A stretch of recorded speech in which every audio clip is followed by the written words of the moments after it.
Sejamos todos bem-vindos, que a paz de nosso Divino Mestre seja sempre em nossas vidas.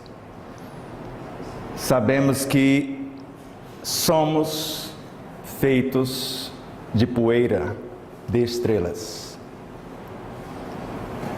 Que um fascículo de luz cósmica materializou entre nós. Então esse é um fascículo da luz cósmica, o que nós chamamos de Evangelho, o Verbo Criador, e este é o Evangelho tornado visível, a luz do mundo. Aquela outra é a luz cósmica, um fascículo da consciência cósmica. E este é um fascículo desta consciência tornado visível, alguém que construiu o planeta Terra. Ou seja, ele é a alma do planeta Terra, mas não a alma do universo. Assim como Jesus é a alma, o governador planetário, o governador supremo, o ser que atingiu a evolução suprema em relação a nós, terráqueos, ele não é o governador de Júpiter, de Marte e de outros orbes do nosso sistema.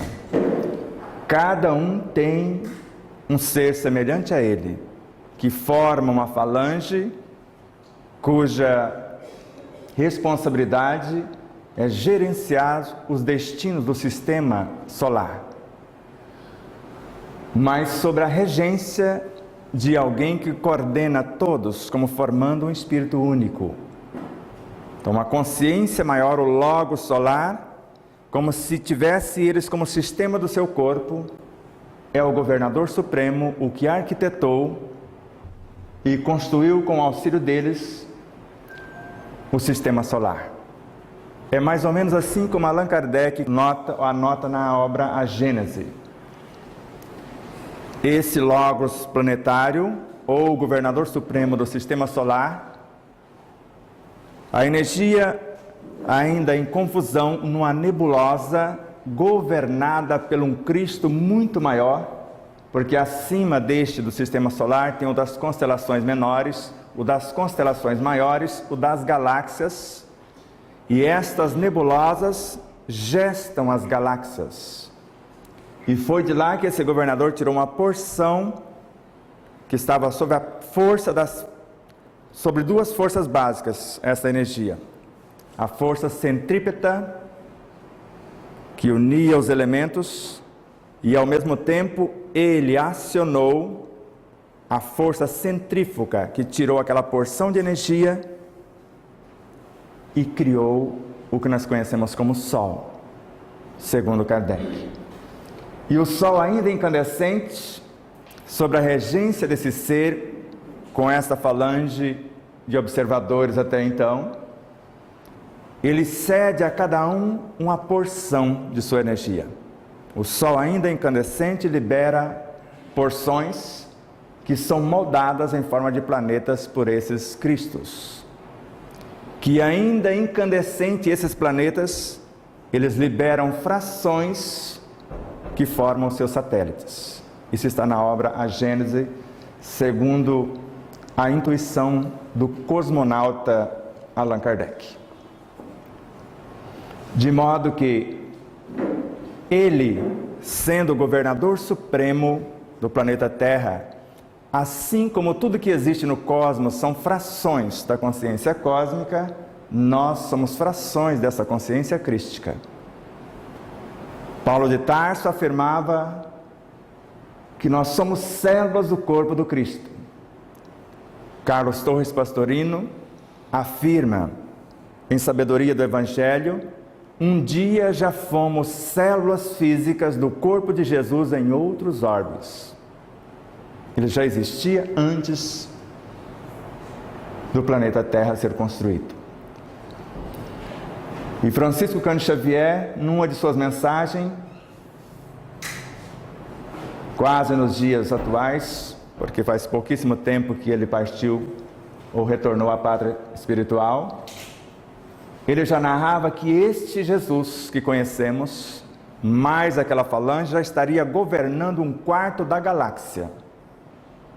Porque num dado momento, quando ele preparou 70 personagens para dar continuidade ao que ele começou, ele disse: há muitas moradas na casa de meu pai. Se assim não fosse, eu já vos teria dito. Se me amais, guardai os meus mandamentos. E eu rogarei a meu pai, e ele enviará um outro Consolador, que não seria ele diretamente. O Espírito de verdade, que relembrará tudo o que tenho dito, esclarecerá o que ficou obscuro e completará o que eu não pude dizer.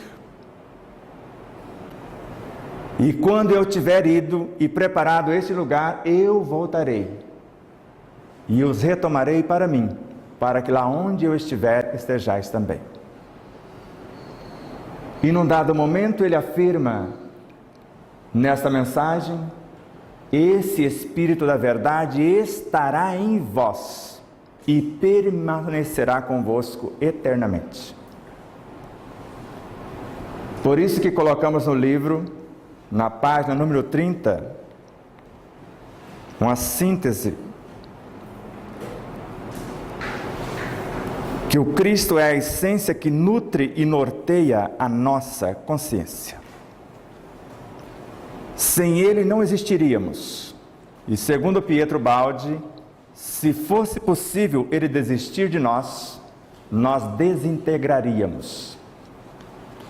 Ele é a força centrípeta que junta os elementos para compor a nossa realidade. Porque se ele acionar a força centrífuga, desintegraríamos. Mas ao mesmo tempo nós temos o poder de desintegração da nossa consciência, sem dizimá-la. Porque assim como ele criou tudo que existe no planeta com a sua poderosíssima mente, a partir de uma energia que nós chamamos de Evangelho, que no início era o Verbo, e o Verbo era Deus, estava com Deus. Nada do que foi feito cosmicamente falando foi feito sem este Verbo. Mas Ele próprio é esse Verbo que se fez carne. Uma fração do Evangelho que ao mesmo tempo, segundo Joana de Ângeles, é força, vitalidade e vida. Num dado momento ele narra: eu sou a vida. Eu tenho poder para dar e retirar. Eu sou a luz do mundo. Sou a porta das ovelhas. Quem me vê, vê o Pai. Eu estou em vós. Vós em mim, eu no Pai, Ele em mim. O reino de Deus está dentro de vós. E o reino de Deus é o Evangelho. Se o reino está, Deus e Ele também estão. Porque Ele disse: eu e o Pai somos um. Nós vamos bem na câmara lenta com a proposta.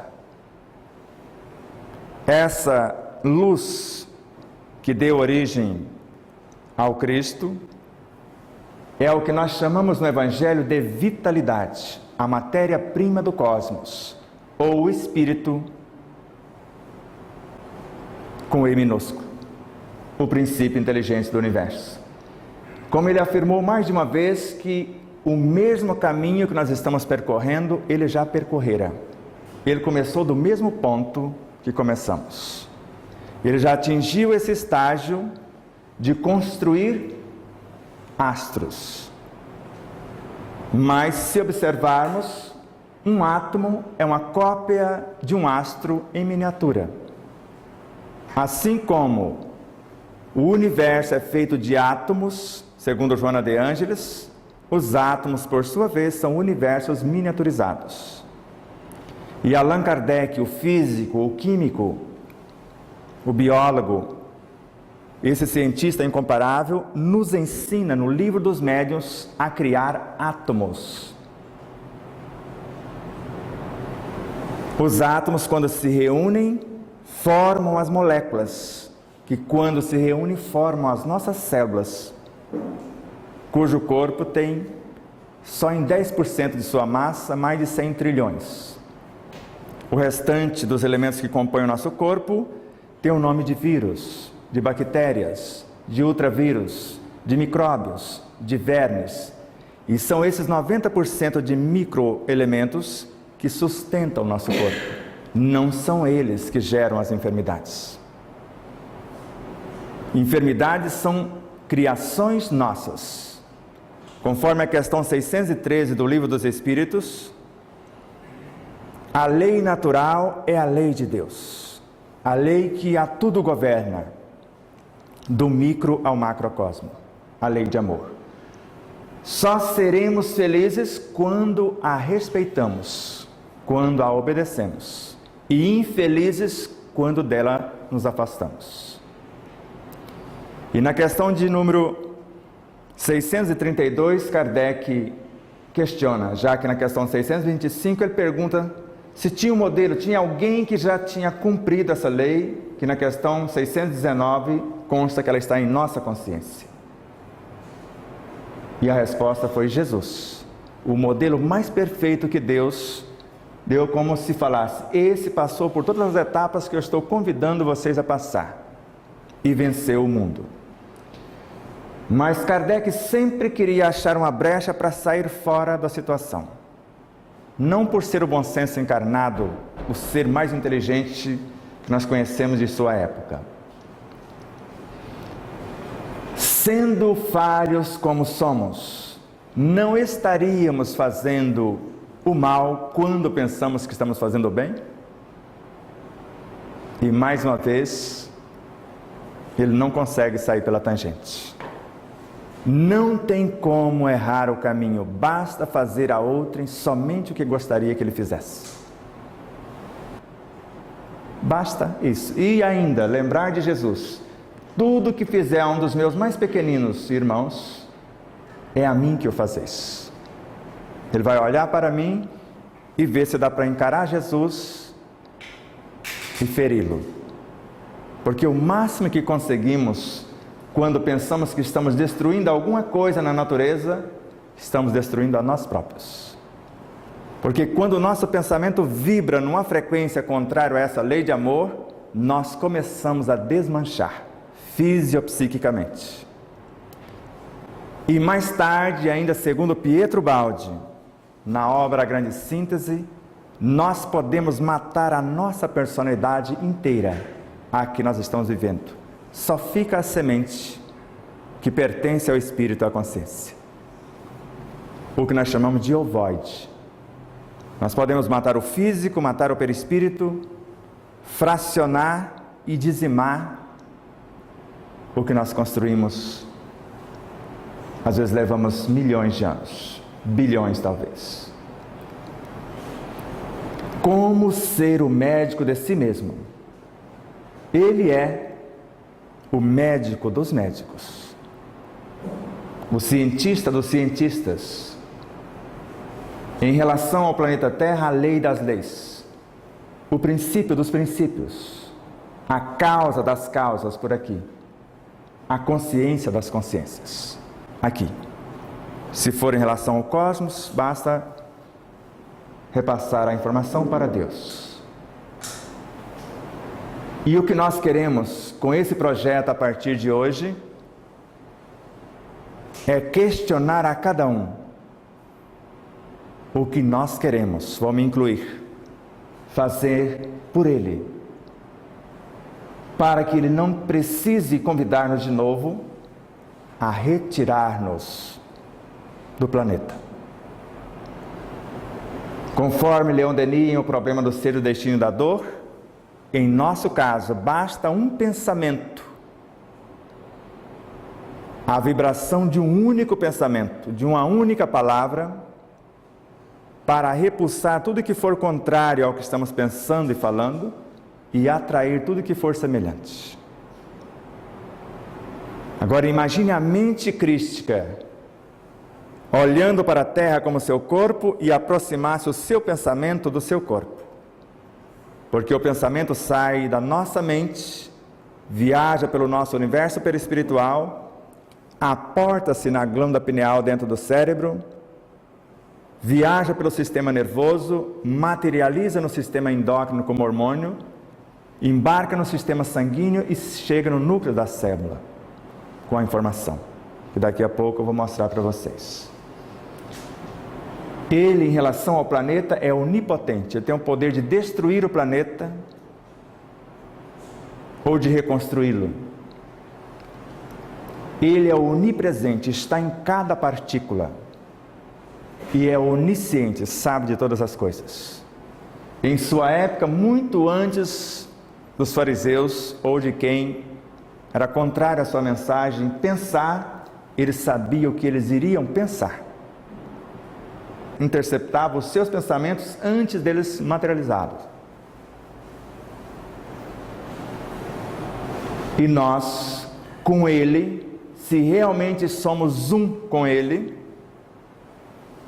assim como Ele dissera, eu só faço a vontade do meu Pai que está nos céus.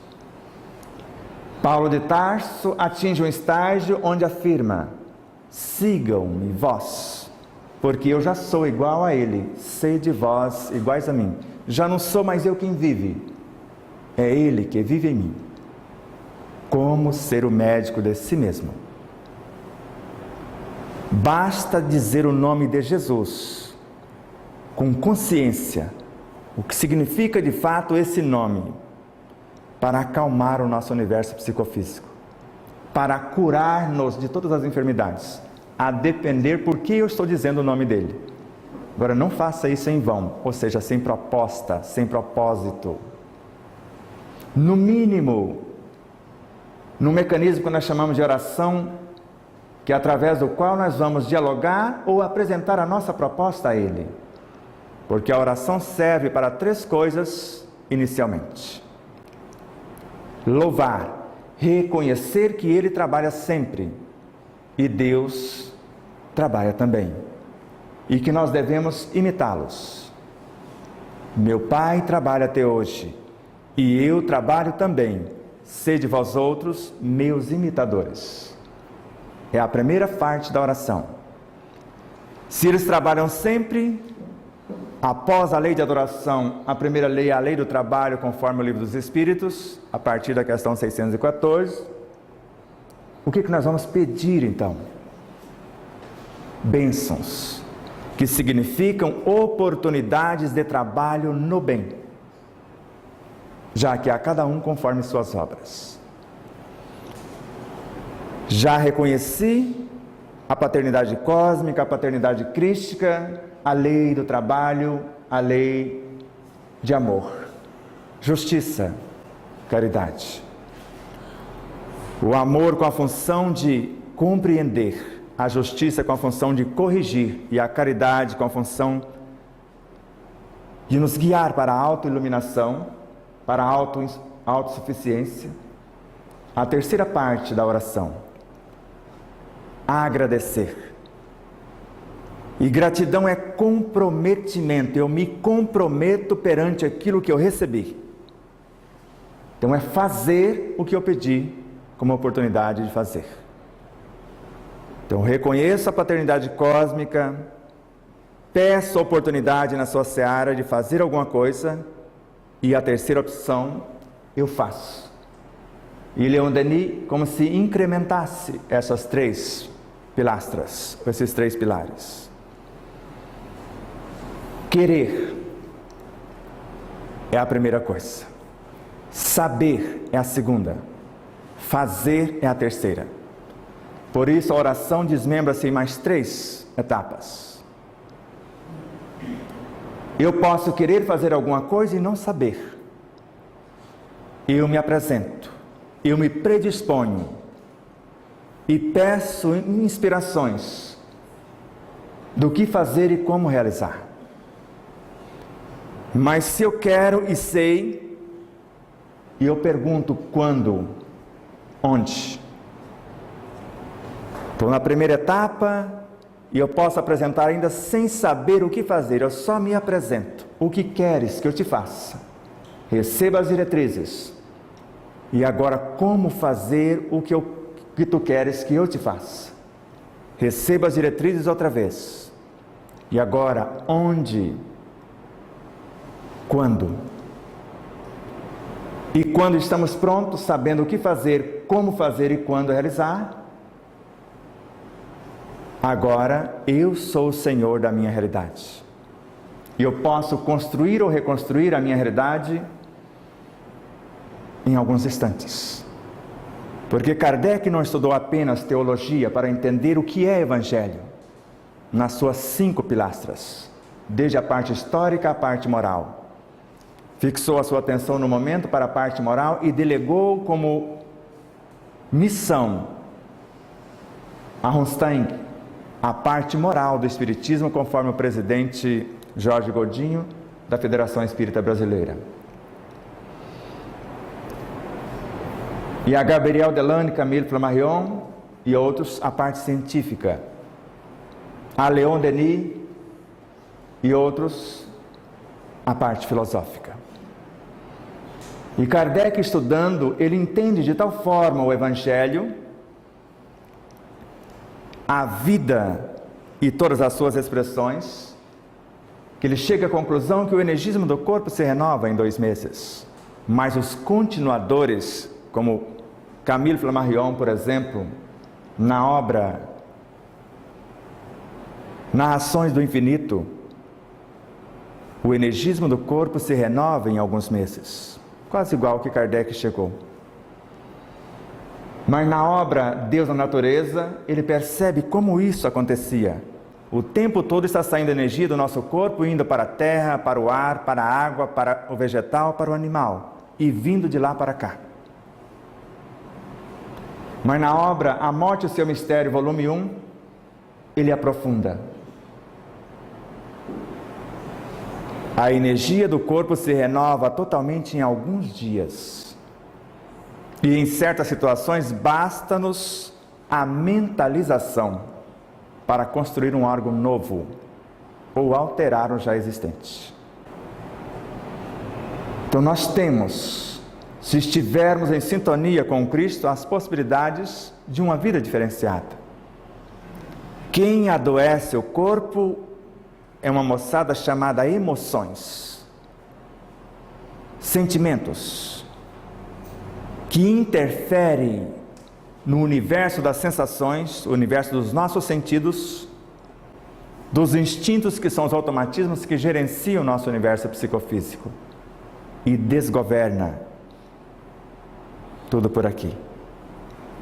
Nós podemos voltar a nossa atenção e querer reconstruir o corpo, que é o efeito. Mas se tivermos um pouco mais de bom senso, vamos corrigir a causa. Trabalhar as emoções, os sentimentos desgovernados, os pensamentos em desalinho. Mas eu posso não me preocupar com isso, porque isso também é efeito. A causa disso chama-se enfermidade moral. Se eu fizer uma cirurgia moral, porque só consegue corrigir os pensamentos, só consegue aprimorar os sentimentos e emoções, quem cura-se moralmente, em primeiro lugar. E moral é atitude, é o exercício das virtudes. E a vida diuturnamente nos apresenta os professores para desarquivar de nós essas causas, os tormentos. Nesse sentido, buscamos nas obras de Allan Kardec umas coisas curiosas, como no Evangelho. O dever é a lei da vida. E na Revista Espírita, a caridade é a alma do Espiritismo. Quando cumprimos fielmente os nossos deveres, a nossa consciência fica em paz. E esse produto da consciência em paz é o que nós chamamos de felicidade. E segundo Pietro Baldi, na obra A Lei de Deus, nós nascemos para a felicidade. De modo que o dever fielmente cumprido nos dá a paz de consciência. A caridade levada a efeito nos libera ou nos liberta de todos os tormentos, porque é um processo de autoiluminação, onde eu transformo todos os meus tormentos em virtudes. O orgulho e a humildade, o altruísmo, o egoísmo e o altruísmo. E assim sucessivamente. E entendemos, conforme está no Evangelho, que amar aos que nos amam é um dever moral. Amar quem nos odeia, isso é caridade. É um processo de autoiluminação. O próprio Cristo disse: que recompensa tereis em amar os que vos amam? Que esforço, que ginástica moral estamos fazendo? Qual o esforço para tolerar ou para orar por aqueles que nos perseguem e caluniam? Qual o esforço que estamos fazendo se assim não fosse? Se eu orasse só apenas para aqueles que pensam como eu penso? Que sentido teria orar para você que está bem? Lembrar de você, tudo bem, que já é uma oração também. Mas se eu quiser te fortalecer, basta eu exemplificar uma coisa melhor do que o que você está fazendo, sem pressioná-la. Estaria ajudando. Então, ore pelos que vos persegue e calunia, disse o Mestre Jesus. Faça o bem a quem lhe deseja o mal, e ame quem te odeia. É fácil isso? Mas Joana de Ângeles, interpretando a parábola que narra com essas palavras: reconcilia-te com os teus adversários enquanto estás com eles a caminho, enquanto você está os vendo, ou está vendo e relacionado. E ela fala: os adversários não são externos, são internos. Então, quando a vida apresenta uma situação, pessoas ou qualquer coisa, é para que nós conheçamos quais os leões ainda não domamos. E transformar a intolerância em tolerância, em entendimento. Transformar a impaciência em doação de tranquilidade interior. Sempre a virtude oposta. Transformar o ciúme em autoconfiança. Porque só tem ciúme quem não confia em si próprio. Quem pensa que a felicidade está atrelada a algo ou alguém de fora. E a felicidade sempre esteve dentro de nós. Ele, o Evangelho personificado, o amor, tornado visível. Somente ele trazido para o consciente, para gerenciar a nossa conduta, o nosso comportamento, será possível resolver todas as problemáticas. Emmanuel, na obra Fonte Viva, estudando os seus ensinos, faz uma pequena receita. A criatura que serve pelo prazer de ser útil, progride sempre, em todos os sentidos. E encontra em si mesmo, porque ele está no si mesmo, em nós mesmos, 1000 recursos para a solução de todos os problemas. Porque o Evangelho é força se eu precisar de lei, é vitalidade se eu precisar de matéria-prima, e é a vida constituída se eu precisar dela pronta. Porque eu posso agora arrojar da minha consciência que é indestrutível, indissociável, uma fração virtuosa chamada de compaixão. E mergulhar esse pedacinho do meu universo no teu universo. Porque somos membros uns dos outros, conforme Paulo de Tarso. E ambos fazendo parte dele. Uma fração da minha consciência no formato de piedade. Outra no formato de autoconfiança. Com a piedade eu entro dentro do universo do outro. Com a compaixão eu faço o mapeamento do que ele necessita. Com a autoconfiança reconheço os meus potenciais. E quando eu saio de dentro com o amor, eu liberto a criatura. Porque o amor cria as condições para que o outro exercite os seus potenciais como ele criou para que eu exercitasse os meus.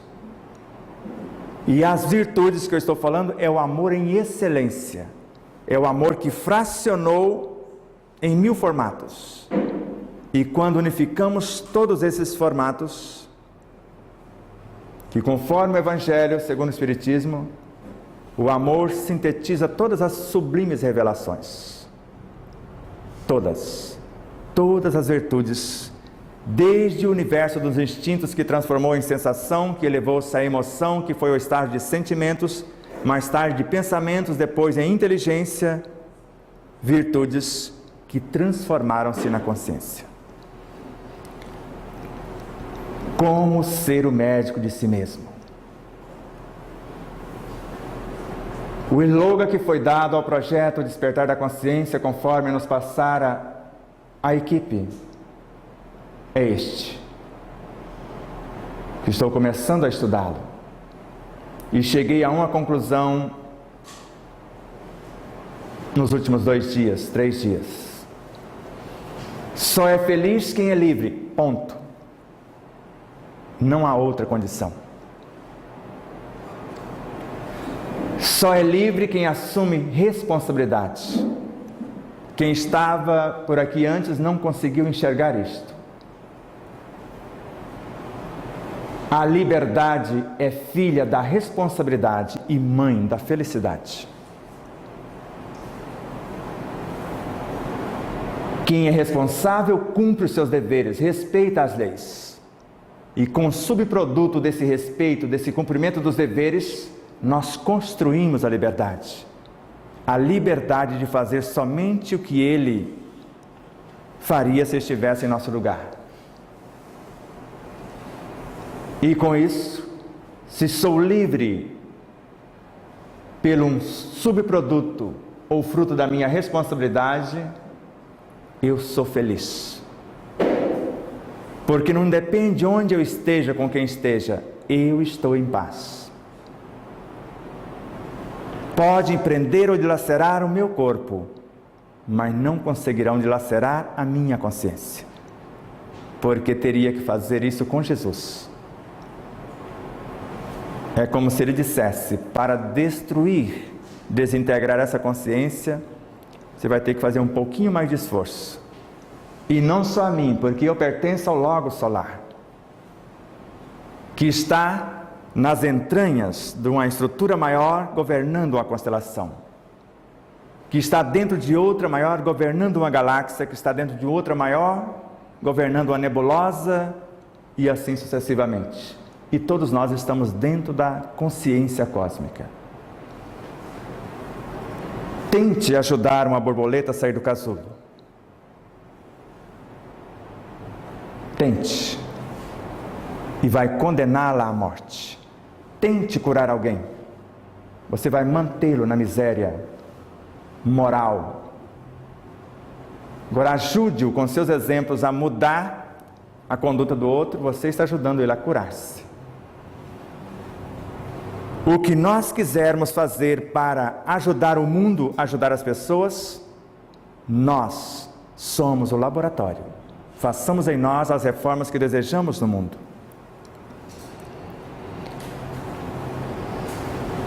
Mahatma Gandhi, antes de conhecer o Evangelho do Cristo, violento. Após transformar-se no Evangelho a partir do receituário que nós conhecemos como Bem-aventuranças, os 12 primeiros versículos do 5º capítulo do Evangelho de Mateus, que inicia o Sermão do Monte, que é o 5º, 6º e 7º capítulo. Torna-se pacífico e depois pacificador, segundo Divaldo Pereira Franco, de mais de 800 milhões de pessoas. Antes ele dizia mais de 700, na última palestra ele afirma, ou nas últimas palestras, 800 milhões de pessoas. E ele narra que a prisão não são as grades. E a liberdade não é a rua. Existem homens presos na rua e livres na prisão. É uma questão de consciência. A maior de todas as prisões, de todos os entraves, a ignorância. A segunda causa mais atormentante, quando nós criamos necessidades, expectativas. E eu crio uma expectativa em relação a vocês que eu chego à conclusão que deve devolver alguma coisa a mim. E se ela não vir, eu sou infeliz. Se quer ser feliz, não crie expectativas. Não crie condições no ato de amar. Porque feliz é quem ama, não quem é amado. O amor faz bem a quem ama, cura a quem ama, cura naturalmente quem passa a amar, segundo Joana de Ângeles. Quem recebe amor, recebe apenas estímulos. A oração é o mais potente mecanismo no processo da autocura, mas ela cura quem ora. Quem recebe os benefícios da oração, recebe apenas estímulos, segundo Joana de Ângeles.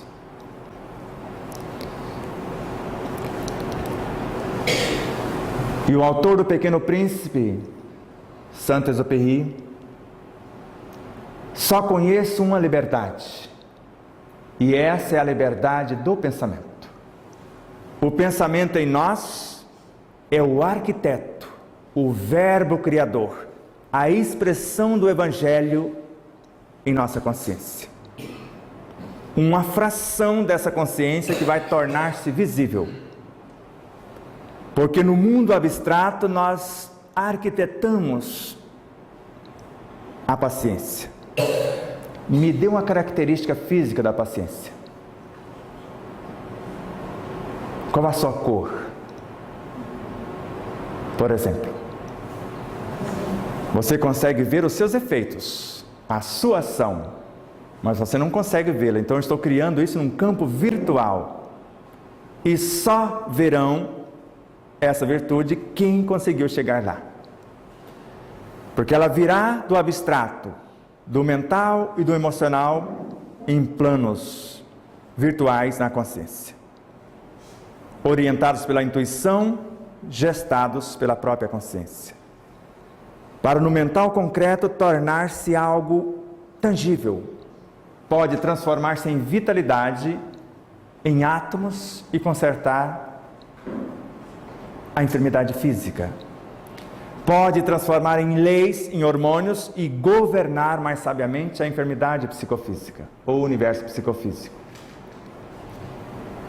Ou pode gerar vida e enviar para outra vida, ou assimilar vidas e incorporá-las à própria vida. Quando comemos, fazemos o quê? Quando abraçamos alguém, fazemos o quê? Quando lemos alguma coisa, estamos fazendo o quê? Tudo que canalizarmos através dos sentidos, estamos incorporando as vidas em nossa vida. Tudo que colocamos o nosso universo a serviço da vida, estamos alimentando as vidas com a nossa própria vida. Fracionando a nossa consciência e transformando-se em milhares de expressões, porque todos nós somos, queiramos ou não, a soma de muitos. Expressamos milhares de criaturas e milhares de criaturas nos expressam, segundo Emmanuel. A primeira atitude, eu preciso aceitar, reconhecer que está acontecendo alguma coisa menos nobre em mim, que nós chamamos de enfermidade. Eu preciso, a partir desta avaliação, propor uma mudança, a saúde, um estado de harmonia, mediante o que eu estou registrando no meu físico, no emocional, no psíquico, no moral, no espiritual. Se eu chego à conclusão, eu vou apresentar com a oração um projeto à minha consciência, quando eu vou falar com Cristo que há em mim, ou à consciência cósmica, com o Cristo que está em tudo em nosso planeta, ou com os demais Cristos, ou com o arquiteto do universo. Mas sem a intenção de fazer mais e melhor do que fiz até então, que levou-me à condição em que me encontro, Allan Kardec, no Código Penal da Vida Futura, da obra Céu e Inferno, se não quer mudar, não arrependa. Arrepender-se, representar um papel de arrependido, receber o benefício e depois fazer tudo igual, é melhor não fazê-lo, porque vai ficar pior do que antes. Vai, não peques mais, para que não te ocorra coisas piores. Porque se eu pedir socorro, como Kardec nos mostra, a prece vai ser um mecanismo de magnetização que eu entro no universo do outro e desagrego momentaneamente a perturbação que ele criou. Deixo aqui. Gesto vida na minha vida para iluminar a sua consciência e coloco o professor no universo dele, para motivá-lo, para estimulá-lo. Se ele, com a presença dos meus, recuperar-se e depois não endireitar as suas veredas, ele expulsa os meus, ou os meus fogem dele. E aqueles que estavam lá não retornarão, mudarão de mão. Tire desse que enterrou seus talentos, que recebeu apenas um e não transformou, e dê para aquele que já tem 10. A energia jamais permanecerá aprisionada numa injunção grosseira, conforme Joana de Ângeles. Um dia ela libertará da nossa prisão e retornará ao oceano do amor de Deus. Daqui para frente, quando eu disser átomo primitivo ou uma fração, um fascículo da luz cósmica, eu estou falando do espírito na origem, o princípio inteligente do universo.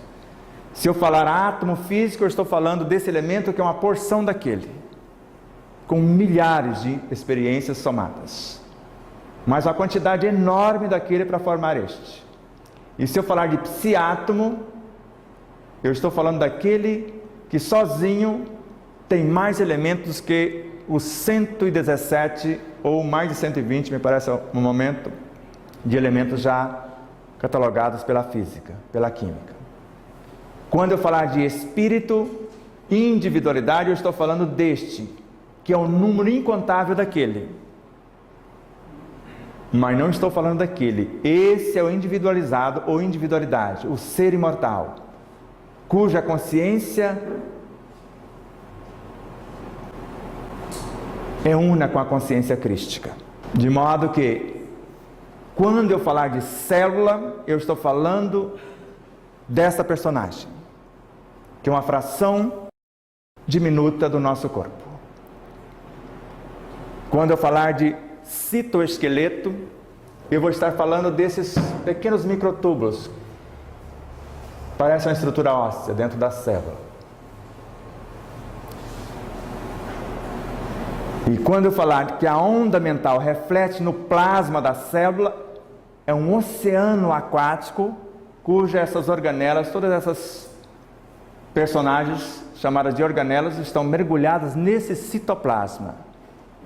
Então o nosso pensamento vai refletir na glândula pineal que está dentro do cérebro, vai acioná-lo juntamente com o sistema nervoso, materializar o que desejamos no sistema endócrino ou endocrínico, em forma de hormônios, vai mergulhar no sistema sanguíneo e o sangue vai trazer a ordem para cá, que dentro desses microtúbulos vai formar aqueles azulzinhos lá, que é uma porção de microtúbulos. Pode ver que eles estavam antes lá separados.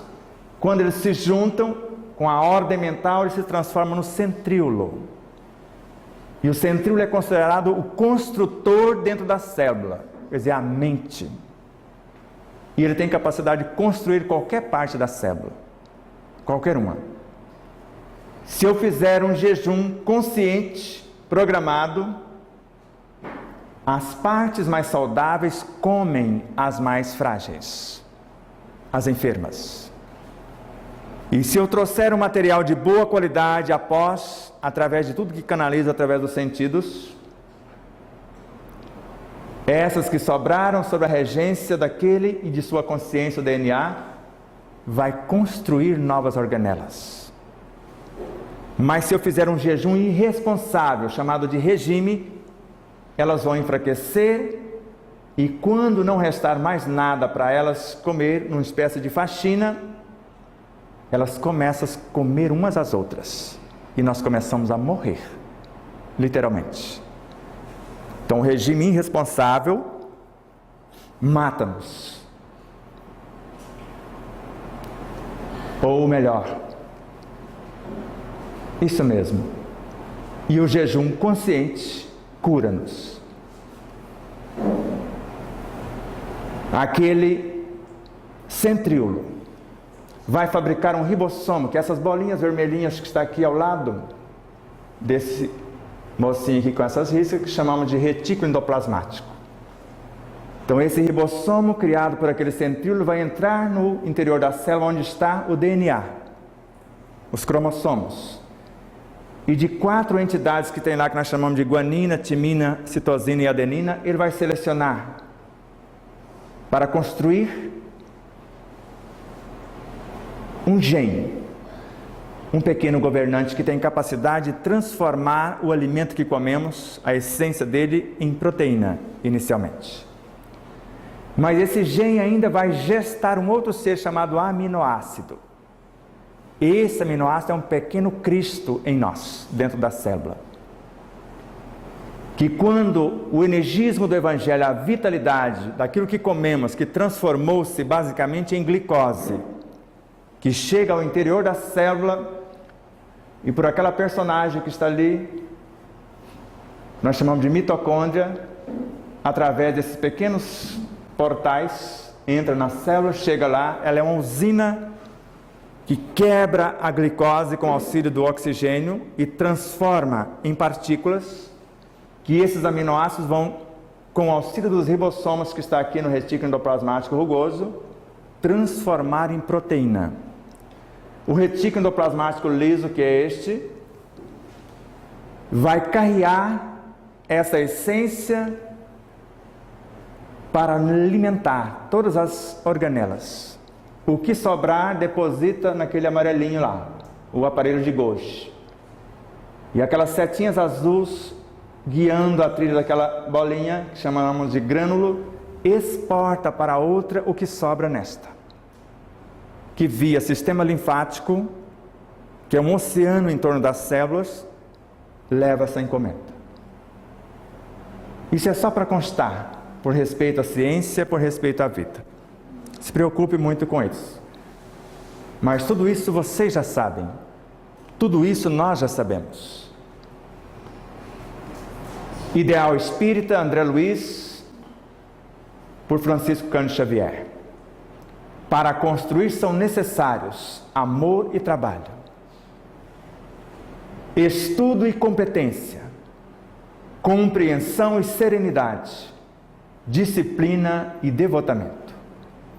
Para destruir, porém, basta o golpe. Uma emoção violenta sobre o corpo é semelhante a uma martelada na engrenagem sensível de uma máquina, de um relógio, por exemplo. Uma emoção. Por isso, se eu quiser construir alguma coisa, eu preciso saber o que é amor, que significa trabalho. Mas ninguém consegue colocar o amor como força de trabalho sem estudar o que vai fazer, sem se capacitar para isso, sem compreender, sem discernir. E quando discerne a fé vivenciada, ele é sereno. Ele compreende que disciplina não é uma cela trancada, é a chave, que por devotamento ele pode sair e voltar, mas não foge da luta. Porque Salomão, há um bom tempo, já dizia em Provérbios, capítulo 2, versículo 21 e 22. Porque os homens retos habitarão a terra vai simbolizar o nosso corpo. Estamos convidando a uma postura de retidão quem está conosco no universo fisiopsíquico, tanto aqui quanto no perispírito. E os homens íntegros nela ou neles permanecerão. Estamos trazendo uma lei para uma conduta reta, para transformar todos os seres em nós em seres íntegros. Mas aqueles que recusarem o convite e transformarem-se em maus, serão arrastados ou arrancados da terra. A vibração dos pensamentos da proposta vai tirá-los fora do universo. E além de maus, os que se tornarem pérfidos, delas serão exterminados, serão desintegrados, átomos, moléculas, células, órgãos, tecidos, e retornarão ao estado de origem, a mônada, e voltarão ao oceano do amor de Deus. Quem comigo não se ajunta, espalha. Vamos fazer uma breve reflexão antes do exercício de fato. Leon Denis, o apóstolo do Espiritismo, assim considerado, em O Problema do Ser, do Destino e da Dor. A alma é uma emanação, uma partícula do absoluto, e ele pede para que a gente coloque vírgula, ou simplesmente um E, uma partícula do absoluto, atuando no absoluto. Como é isto? Somos uma partícula de Deus. Emanação é quando nada sai dele, porque não tem outro Deus para alguma coisa sair de Deus. Emanação é quando algo do meu universo sai para o seu universo. Então eu sou uma partícula do absoluto, individualizada, trabalhando no absoluto, dentro dele. Em Deus, eu sou, eu existo. Eu vivo uma experiência. Eu me movo de um orbe para outro, daqui para ali, dentro dele, nunca saindo de Deus, perder o endereço para precisar voltar. Isso é um engano. Ninguém consegue sair de Deus, não tem um lugar fora de Deus. Eu posso sair do Deus interno e vir para a periferia, fracionar minha consciência em várias situações, enviar para vários cenários. São elas que saíram de mim, mas não desconectaram de mim. Laços invisíveis e indestrutíveis não permite que assim seja. Alguém vai lembrá-las do caminho de volta. É o que alguém está nos lembrando da nossa origem divina. Mas não que Deus esqueceu de nós e que nós saímos dele. Ainda o autor, essa alma como partícula do absoluto é o centro da força. O evangelho é o quê? Força, vitalidade, vida.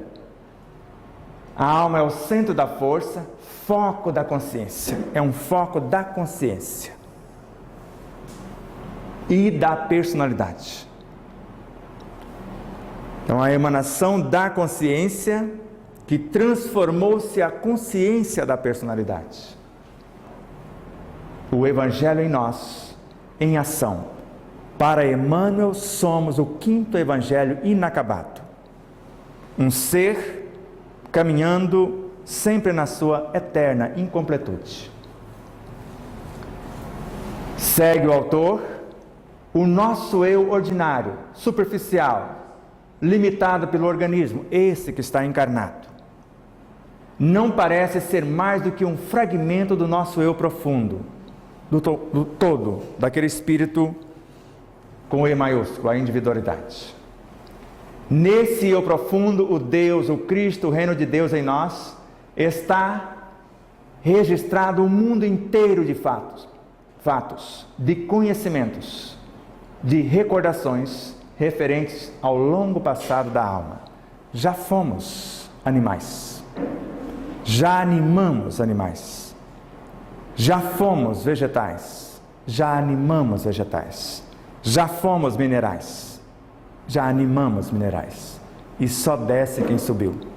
E eu posso voltar em milésimo de segundo e encarnar parte da minha consciência nesta água. E depois que eu fizer isso, eu falo: aqui está uma água magnetizada. Eu estou nela. E vou viajar para dentro de vocês. Quem aceita me receber? Porque é isso que acontece na água magnetizada, que erroneamente chamamos fluidificada. Isso aqui é um fluido, água.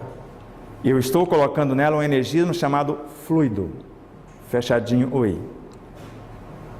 E neste fluido que eu possa ter canalizado de fora, se eu não o tiver de dentro, eu vou gravar nele as minhas virtudes, segundo Allan Kardec.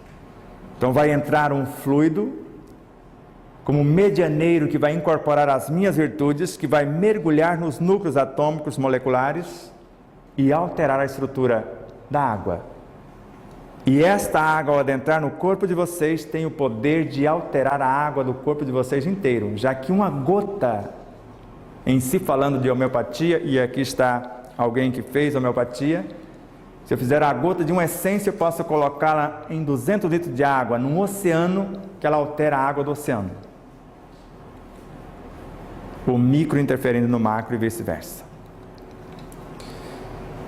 E o projeto do despertar da consciência é levar a consciência individual, a personalidade, ao encontro da sua realidade, de onde ela saiu. Fazer o caminho de volta. Joana de Angelis, na obra Vida, Desafios e Soluções, por Divaldo Pereira Franco, é conquista da consciência desperta, o esforço para perseverar nos objetivos elevados, que alçam o ser do parasitismo intelectual e moral, ao campo no qual desabrocha os incontáveis recursos que lhe dormem no mundo íntimo.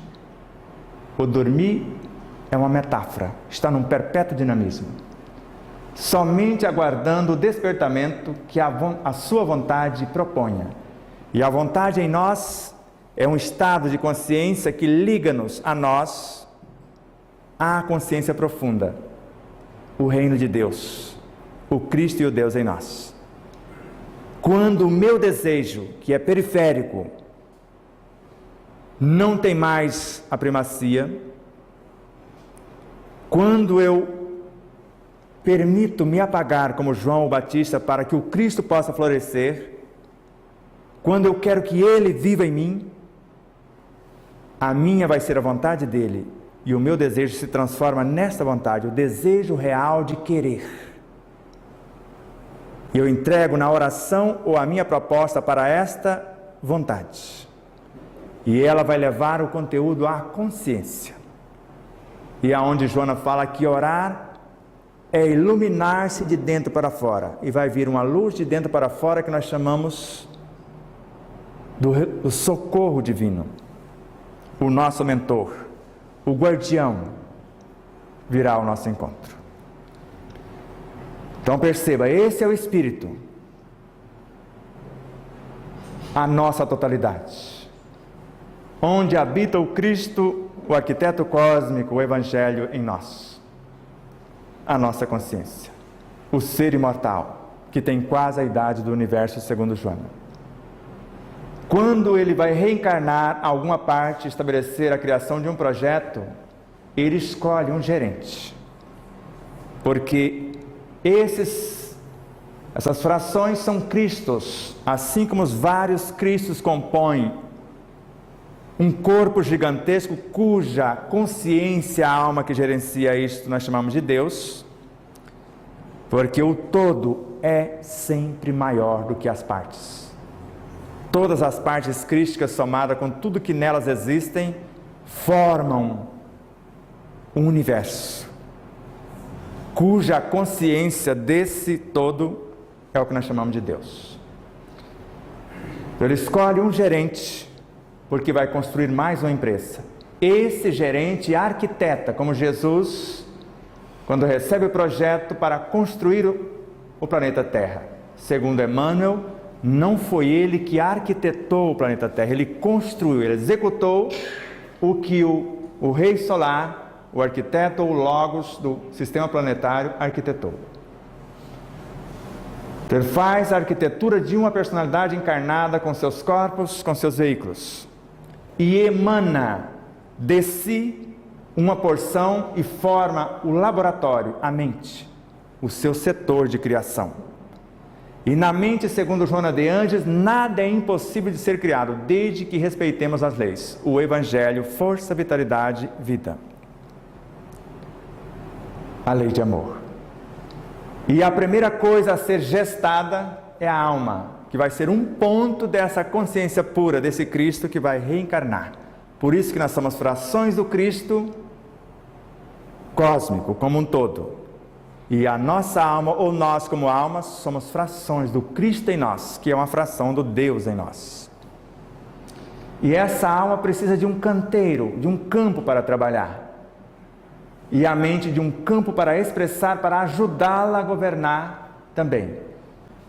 E a mente exterioriza algo desse Cristo interagindo com o cosmos, com o meio, convidando seres do meio, constrói o veículo de expressão da mente e um modelo que vai organizar o corpo físico, onde a alma começa a atuar neste e termina a sua atuação neste, o corpo físico. Mas com a função de transformar tudo que vem de dentro para o corpo em luz, se as estruturas tiverem a semelhança de trevas. E tudo que vier de fora, de qualquer formato, do alimento físico à música clássica, também vai transformar-se em luz, canalizado por nossos sentidos. E nós vamos, a partir da proposta de um corpo ou de uma saúde integral,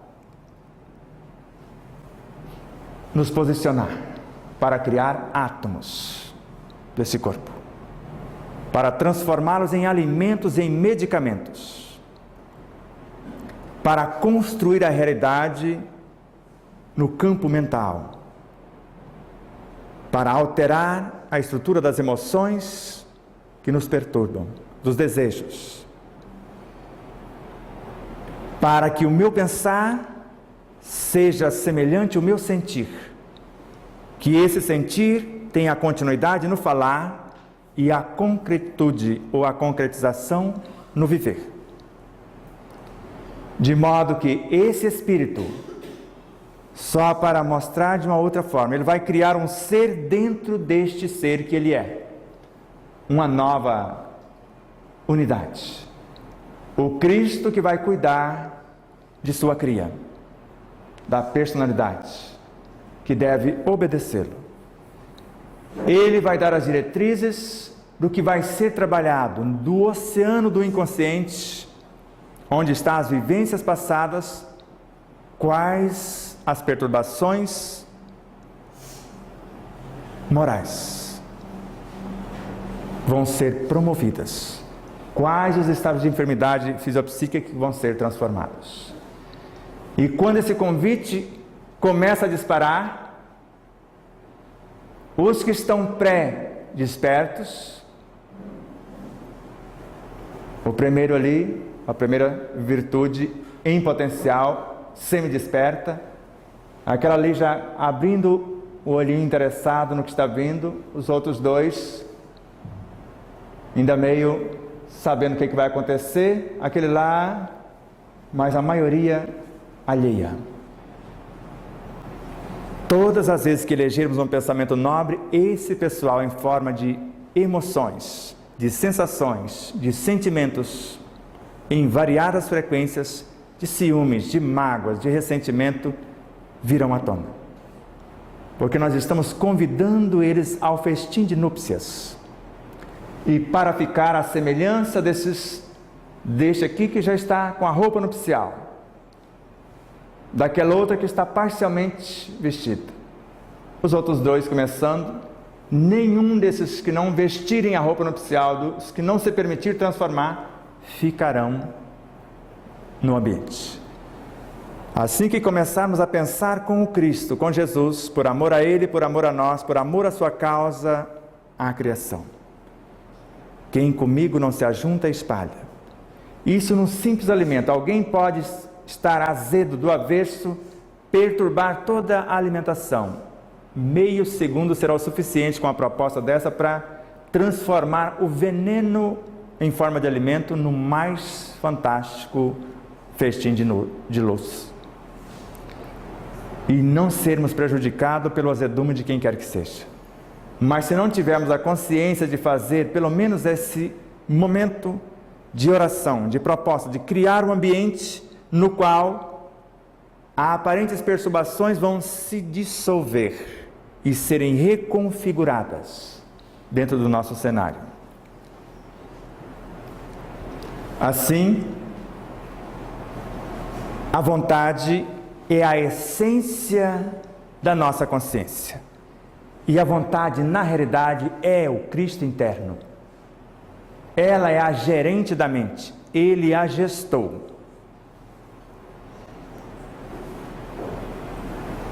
Então é Ele que a cria, ela que cria a própria, é ela que se transforma em pensamentos, que se transforma em palavras. Então a vontade é a essência da consciência em ação, Leon Denis. Dela emana o energismo e cria-se a mente, Joana de Ângeles. Ela é a gerente esclarecida da mente, Emmanuel. É dela que se transformam os pensamentos que nascem, ou ela que gesta os pensamentos, as palavras, as ações, Miramês. Nela os pensamentos se tornam arquitetos, vai fazer o intangível, o abstrato tornar concreto, visível. Se até um cão pode orar, tudo no cosmos ora, tudo trabalha. Meu Pai trabalha sempre. Então veja o nosso projeto. Eu quero iluminar-me. Cada um se coloque na mesma condição. Eu quero me conectar com todas as minhas vivências e passar meu passado a limpo, como Buda fizera, como Pietro Baldi fizera. Pietro mergulhava nos seus abismos, conversava com todos os estados da sua consciência e com qualquer coisa fora também, como aprendera com Francisco de Assis. Então agora o meu projeto. Vós sois o sal da terra e sereis a luz do mundo. Brilhe vossa luz, para que em vendo vossas boas obras glorifique o vosso Pai que está nos céus. A luz que há em mim vai colocar-se a serviço da luz que há em tudo e vai gerar uma ressonância, e a luz que está em tudo virá para dentro de mim auxiliar. De modo que a alma se coloca em ação. E através da mente, porque quando nós vamos como almas pensar, nós vamos para a mente. A pensar junto com o nosso Cristo interno. E entramos em ação e começamos a canalizar a luz. Para materializá-la em nós, em nossos corpos. E ofertar o que formos capazes de criar. Tanto para a reconstrução da nossa realidade, quanto para a reconstrução do contexto. Eis então a proposta do nosso estudo. Então fica o convite, apenas um convite amoroso. Ninguém é obrigado a aceitar. Apenas os que desejarem ser o médico de si mesmo. O autor da sua realidade. Trabalhar hoje diferente do formato que trabalhamos ontem, para que amanhã, mais esclarecidos, possamos estar mais dinâmicos, mais capacitados do que hoje. Muita paz, muita luz, muito amor, muito obrigado.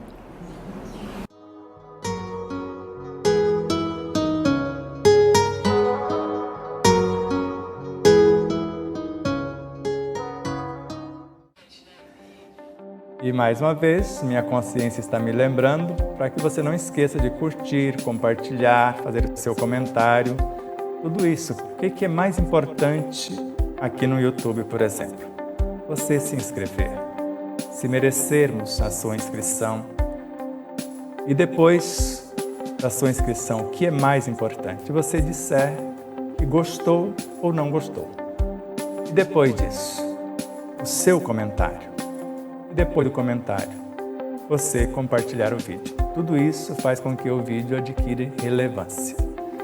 E durante a própria live, ou naqueles instantes iniciais que você recebe o link, compartilhe, mesmo que as pessoas não vejam agora, você compartilhar com meia dúzia ou mais pessoas, nós vamos agradecer imensamente. Também em nossas demais redes sociais, no Instagram, no Facebook, no Telegram, no Rumble, e PatriaBook e nas demais.